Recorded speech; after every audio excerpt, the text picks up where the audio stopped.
pamilya Duterte, ang Reforma Pilipinas at ang Maisog.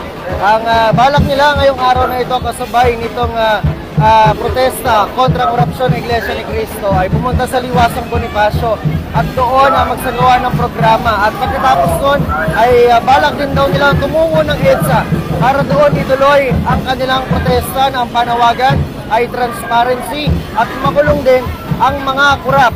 At ayon sa mga taga-Reforma Pilipinas at Maisog na kilalang taga-suporta ng pamilya Duterte, ang gusto rin nila ay ang magbitiw sa pwesto ang Pangulo.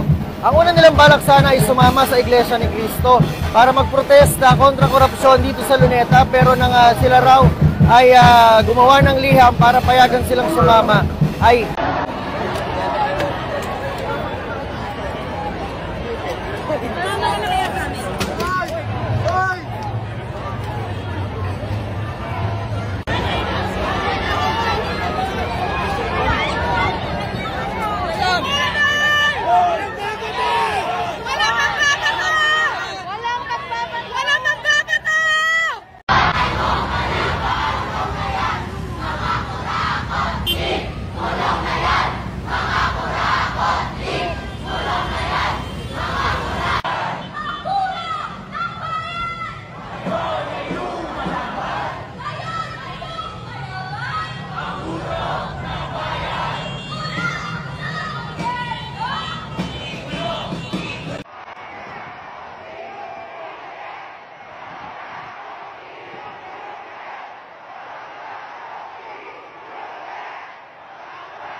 basura!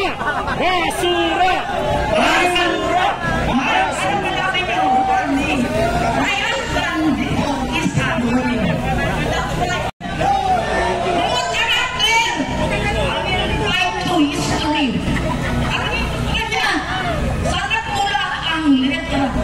Sana umpisa ang alphabet noong panahon ng Kastila.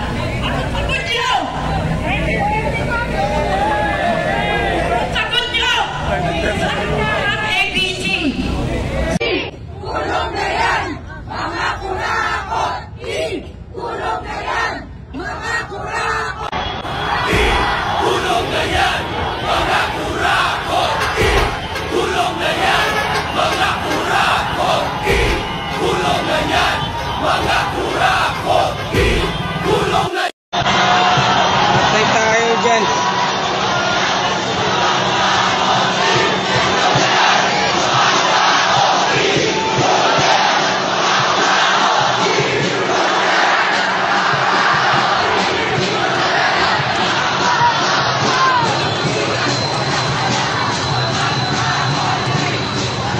Yan na, sumugod na mga estudyante. Nagkatotoo na yung sinabi ni Chavit na lumabas ang mga estudyante, no? Grabe, oh. Yung ating mga pulis sa kabilang bando. Dami. Ayun, no, may sanip pwersa pa doon, no? Grabe, iba-ibang school nagsanip-sanip na para labanan ng korupsyon.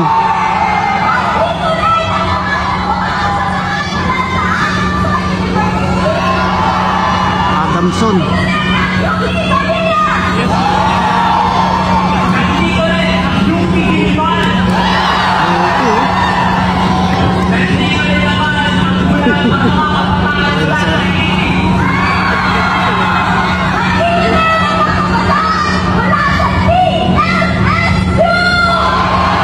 Lahat ng school.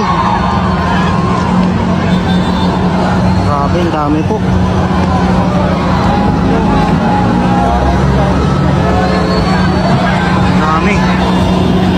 So dinagdagan nila ng harang po dito dahil nga expected nila marami pong pupunta dito. And para paghandaan po kung ano man mangyari, no, nilagyan na po ng mga ano, yung mga tusok-tusok, tinik-tinik, mga lambre. Nagtaas ang kamay, manang 62 ka na. Yung isa talaga, George Clooney ang buhok. Sabi niya, feeling bata. Oh, nasa letter I ulit tayo. Isa. Ang mga kapatiran nating Muslim.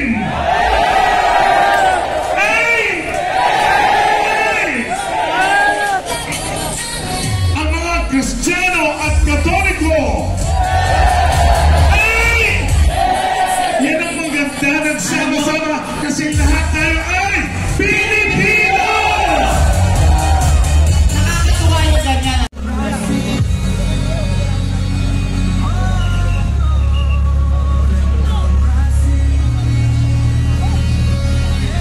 Diretso po doon, diretso po.